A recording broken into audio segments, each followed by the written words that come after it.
FC ബാഴ്സലോണയും സിവിയയും തമ്മിലുള്ള മത്സരം 5-2 അവസാനിച്ചത്. ഇതിന്റെ താഴെ വന്ന് ഒരുപാട് പേര് കമന്റ് ചെയ്യുന്നത് കാണുന്നുണ്ട്. എന്ന് വെച്ച് കഴിഞ്ഞാൽ ചാമ്പ്യൻസ് ലീഗ് ഒന്നും അല്ലല്ലോ എന്നൊക്കെ ചോദിച്ചുകൊണ്ട്. പക്ഷെ അവരോട് എനിക്ക് പറയാനായിട്ടുള്ള ഒരു കാര്യം എന്താണെന്ന് വെച്ച് കഴിഞ്ഞാൽ നിങ്ങൾ ഇതിനകത്തില്ല. സോ ഇത് നിങ്ങൾ കണ്ടാൽ മതി. കാര്യം എന്താണെന്ന് വെച്ച് കഴിഞ്ഞാൽ 4-1 സിവിയയുടെ ഹോം ഗ്രൗണ്ടിൽ ഞങ്ങൾ തോറ്റപ്പോൾ ആഘോഷമാക്കിയ കുറേ പേരുണ്ട്. അവർക്കൊക്കെയുള്ള മറുപടിയാണ് ക്യാമ്പ് നൂവിൽ 5-2 സിവിയെ അങ്ങ് തീർത്തുകൊണ്ട് ഞങ്ങൾ തന്നിട്ടുള്ളത് എന്നുള്ളതാണ് കേട്ടോ. അപ്പോൾ എന്തായാലും ഈ മാച്ചിനെ കുറിച്ചുള്ള 3 പോയിന്റുകൾ തന്നെയാണ് സംസാരിക്കാനായിട്ട് പോകുന്നത്. നമ്മുടെ പരിപാടികൾ ഇഷ്ടപ്പെടുന്നുണ്ടെന്നുണ്ടെങ്കിൽ ഇൻസ്റ്റയിലാണെന്നുണ്ടെങ്കിൽ ഒന്ന് ഫോളോ അടിക്കുക, യൂട്യൂബിലാണെന്നുണ്ടെങ്കിൽ ഒന്ന് സബ്സ്ക്രൈബ് അടിക്കുക എന്ന് ഓർമ്മിച്ചുകൊണ്ട് കാര്യത്തിലേക്ക് കിടക്കുകയാണ്. ഒന്നാമത്തെ കാര്യം എന്ന് പറയുന്നത് ഇവരെല്ലാവരും പറയുന്ന പെനാൽറ്റിയുടെ കാര്യം ഒന്ന് പറഞ്ഞു പോകാമെന്ന് വിചാരിക്കുകയാണ് കേട്ടോ.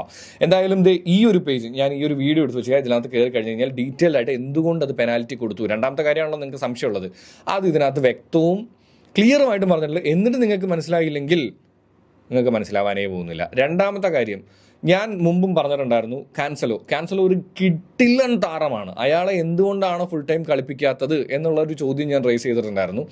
ആൻഡ് ഇന്നലെ അവനെ ബെഞ്ചിൽ ഇരുത്തിയതിനും ബാക്കി കാര്യങ്ങൾക്കും ഒക്കെ ഉള്ളൊരു മറുപടിയാണ് പുള്ളി കാണിച്ചത്. അല്ലെങ്കിൽ പുള്ളിയെ കൊണ്ട് എന്തൊക്കെ പറ്റും എന്നുള്ളതിൻ്റെ ഏറ്റവും നല്ലൊരു എവിഡൻസ്, അല്ലെങ്കിൽ നമുക്ക് പുള്ളിക്കാരൻ അത് കാണിച്ച് തന്നു. ഇനി അതിനകത്ത് വേറെ എക്സ്പ്ലനേഷൻ ഒന്നുമില്ല. ആ 3 ഗോളും അതിന് വഴിവെച്ചത് മുഴുവനും ഈ മച്ചാനാണ്. ആൻഡ് ഇതൊന്നുമല്ല, ഇനിയും ഇവൻ്റെ കയ്യിൽ കുറേ സാധനമുണ്ട്, ഇനി വരാനിരിക്കുന്നതേ ഉള്ളൂ എന്നുള്ളതാണ് കേട്ടോ.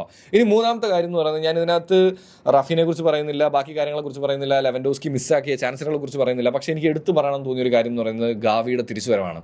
ഗാവിയുടെ തിരിച്ചുവരവ് മാത്രമല്ല, ക്യാമ്പ് നൂ പഴയതുപോലെ ആയിക്കൊണ്ടിരിക്കുന്നു എന്നുള്ളതിൻ്റെ ഒരു സന്തോഷം ഓരോ ബാഴ്സലോണ ആരാധകർക്കും ഉണ്ടാവുമെന്നാണ് എനിക്ക് തോന്നുന്നത്. അത് ഡീറ്റെയിൽ ആയിട്ട് ഞാനൊരു വീഡിയോ ചെയ്യുന്നുണ്ട് കേട്ടോ.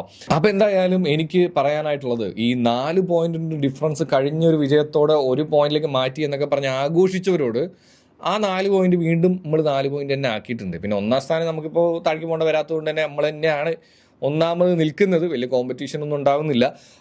എന്തായാലും ഇനിയിപ്പോൾ ചെയ്യാൻ പറ്റുന്നൊരു കാര്യം എന്ന് പറയുന്നത്, നെഞ്ചിൽ കൈവച്ച് നല്ല കട്ടയ്ക്ക് ദൈവത്തോട് പ്രാർത്ഥിക്കുക. എന്ത് ബാഴ്സ തോക്കാനായിട്ട്, അല്ലെങ്കിൽ എന്തെങ്കിലുമൊക്കെ ചെയ്തുകൊണ്ട് എങ്ങനെയെങ്കിലും ബാഴ്സയെ തോൽപ്പിക്കാനായിട്ട്. ആൻഡ് ഇതിൻ്റെ ഇടയിൽ ചെയ്യാൻ പറ്റുന്ന ഒരു കാര്യം, മുകളിലേക്ക് നോക്കിയിട്ട് എന്തു പറയുക, അത് ഞാൻ പറയാം. അപ്പോൾ എന്തായാലും ഈ ജേഴ്സി പറയുന്നില്ല. കാര്യങ്ങളൊക്കെ എന്തായാലും ബാഴ്സയുടെ വഴിയിലേക്ക് തന്നെയാണ് പോയിക്കൊണ്ടിരിക്കുന്നത്. ആൻഡ് വീണ്ടും സന്ധിക്കവരേക്കും വണക്കം.